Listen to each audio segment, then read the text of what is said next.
Bonjour les élèves, je vais vous montrer comment faire un petit jeu de mathématiques avec les fractions. Tu auras besoin de 4 dés, donc les dés ici sont les dés qu'on va utiliser, mais si jamais tu voulais rendre ton jeu plus difficile, tu pourrais avoir des dés de ce genre avec des fractions différentes. Si tu remarques, le dénominateur est le même ou pas, pareil, et le numérateur ici est différent. Pour le jeu, cette fois-ci, on va utiliser nos 4 dés. Donc, tu as besoin de 2 joueurs. Tu peux jouer à 3. Ce que tu vas faire, c'est que tu vas lancer les dés.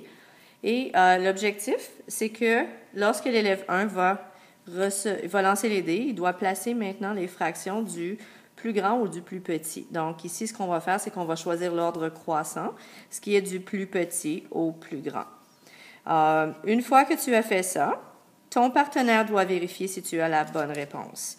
Alors, j'ai ici un huitième, et tu dois bien dire aussi les fractions. Un quart, un tiers et une demi. À noter que ceci, ce n'est pas un quatrième, c'est bien un quart.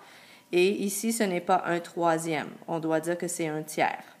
Lorsque c'est fait que ton partenaire a approuvé, tu peux te donner un point. Si tu n'as pas bien réussi, malheureusement, tu ne peux pas gagner de points.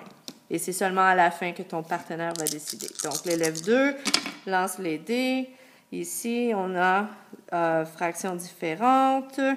Et je vais les placer encore une fois du plus petit au plus grand. OK? Et on se rappelle ici que 1/12e, c'est une fraction qui est plus petite que une demi. Okay? Si j'avais à diviser mon gâteau en 12 parties égales, ou mon gâteau en 2 parties égales, j'aurais un plus gros morceau ici que là. Alors, je les place comme ça et je nomme encore une fois mes fractions. On a 1/12e, 1/6e, un quart et une demi. Mon partenaire approuve, je me donne un point.